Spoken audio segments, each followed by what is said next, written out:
Well, so if I can get you to start off, if you could introduce yourself and what you get up to in your business. Yeah, I'm Fiona Macaskill, and I have YDY Business Coaching, which stands for You Do You.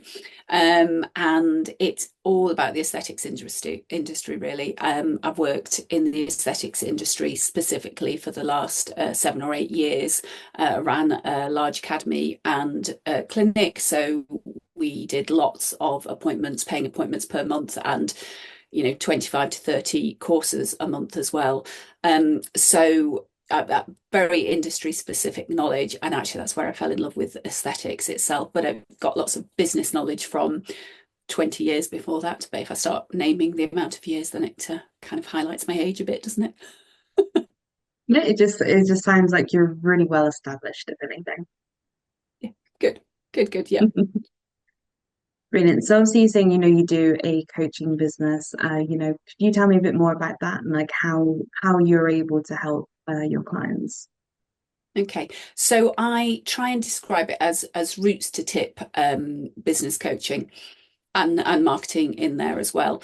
I never describe myself as a marketing expert because I think that you have marketing experts in different areas of marketing. You have some marketing experts who are overall marketing experts, but a lot of the marketing experts that you meet are very area specific, like marketing ads or SEO or email marketing. So I think marketing is a very broad subject, but my courses incorporate multiple layers of marketing and multiple layers of business knowledge and sense.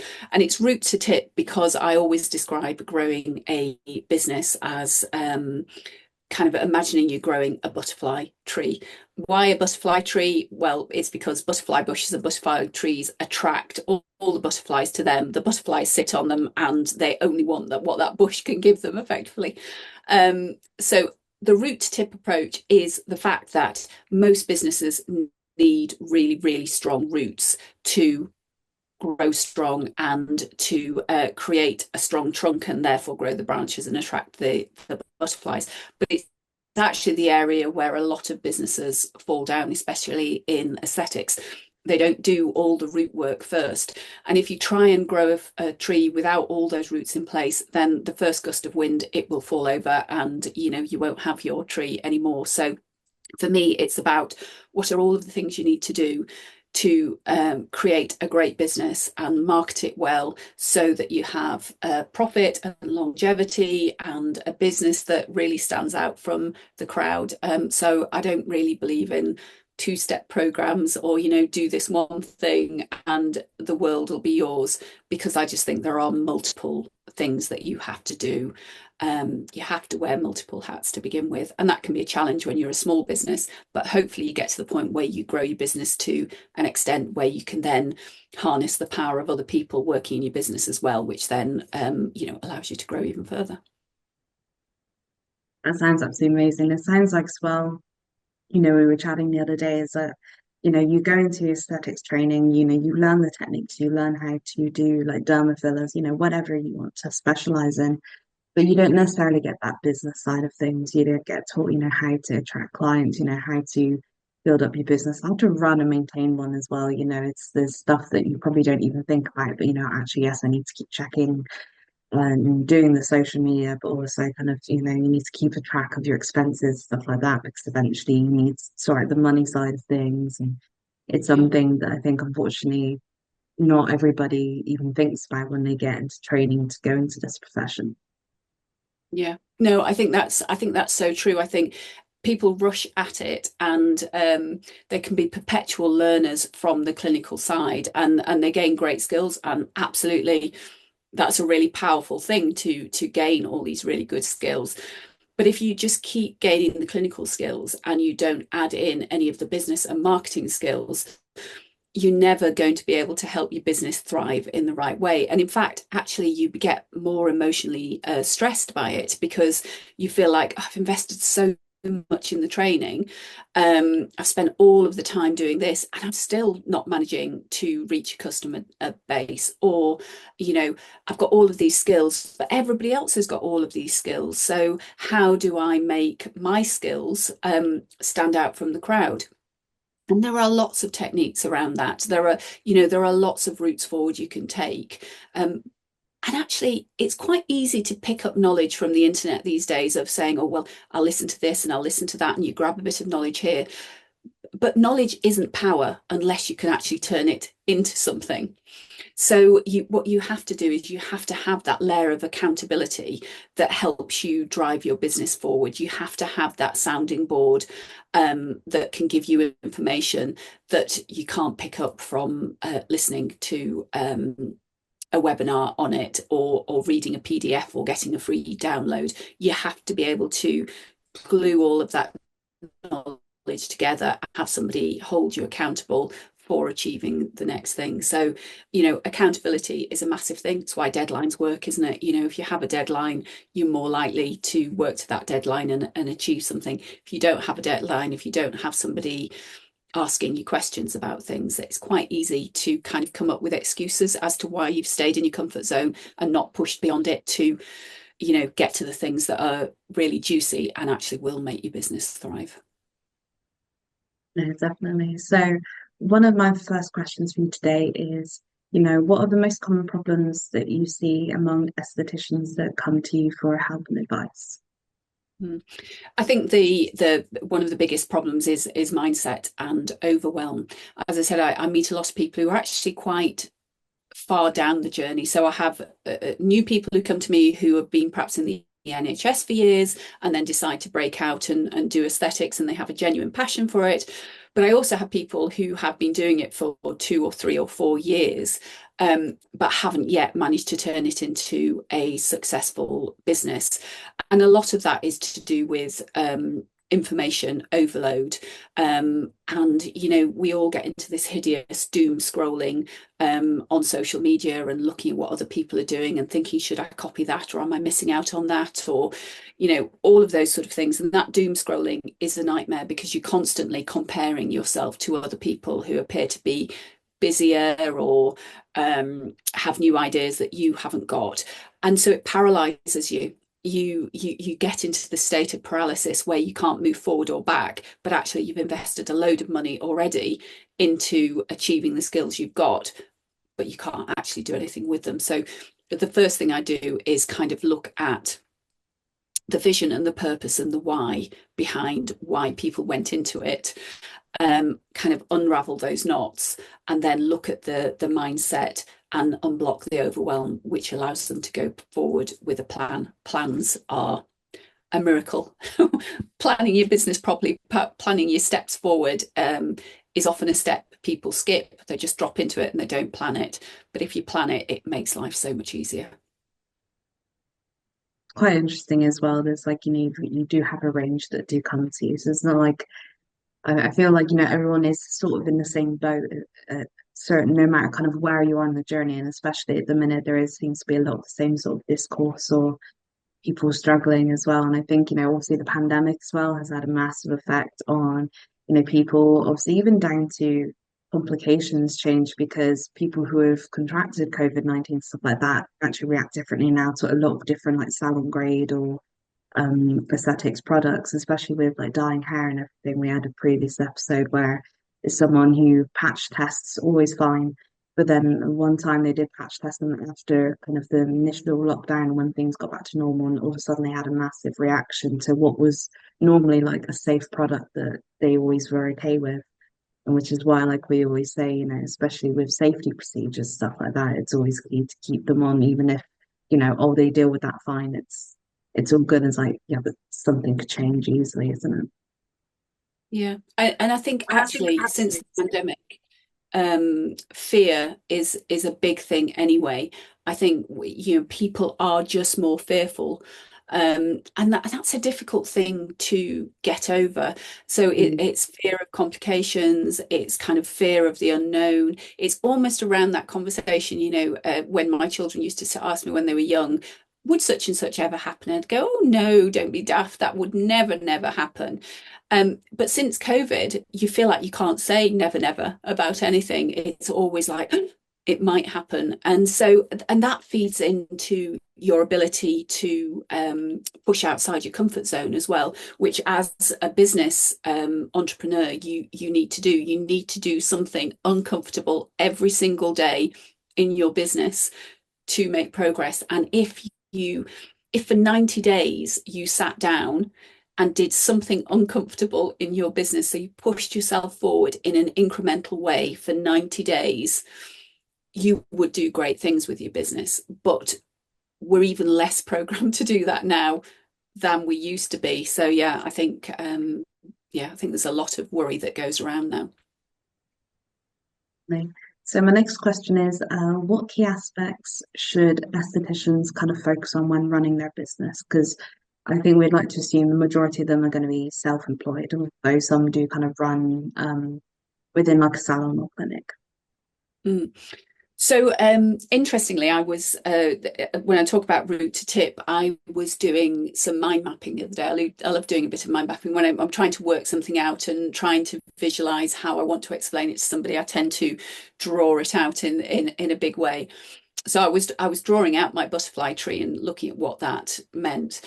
And what's staggering about it is that root system is absolutely everything. And within the root system, it's everything from, your company vision to your documented milestones and targets, to understanding your perfect patient and who it is that you're aiming towards. It's about multiple layers of marketing. Everybody worries about social media. Most of the people I meet initially are spending 80% of their time panicking about social media as a form of marketing. And yet, statistically, when you look at our types of businesses, aesthetics and skincare businesses, less than 10% of their bookings will come from social media.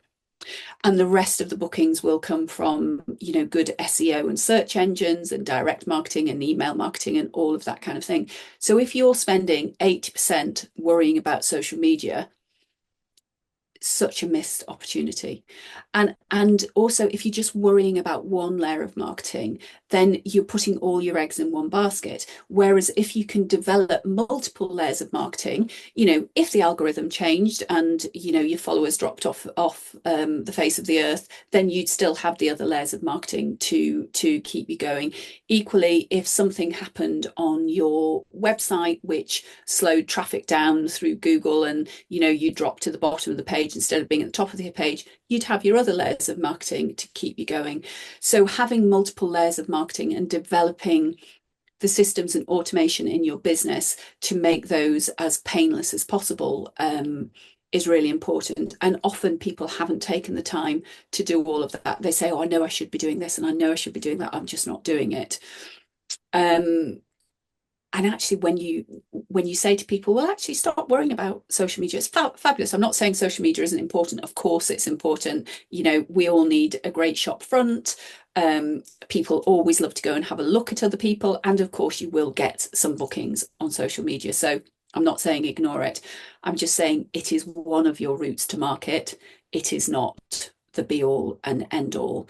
But before you even start down your routes of marketing, you have to work out who you are, what you stand for, what your company stands for, and actually stop doing what everybody else is doing. Because it may appear to be working for them, but actually it's not as straightforward as that. Some people are very good at appearing to be doing marvelously well when they're not doing quite so well. So if you're copying what they're doing, you haven't necessarily found the Holy Grail. You're just copying something that might work or might not work. So you have to find your own route to market. You have to find your own voice. I think as well, adding from the marketing side of things is that finding your kind of target audience as well, because some people might want to specialize more kind of aesthetics for men. You may want to be targeting women of a certain age, and obviously depending on the age range and stuff like that, social media, like you said, may not actually be the best route possible. Sometimes it's word of mouth.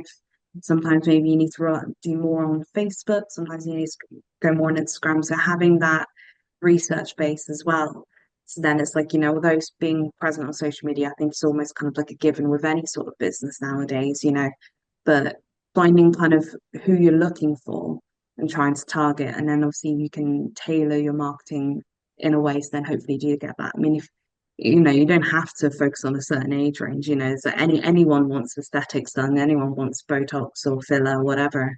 But it's having that sort of mindset, isn't it? It's like if you've got a target audience, you know what to do, even like changing the language in your posts and stuff like that to make a huge difference. And once you have that sort of goal, it's a bit easier then to also do social media, and maybe you won't even feel as stressed or worried about it because you've got a good idea of where you're going and who you're aiming for.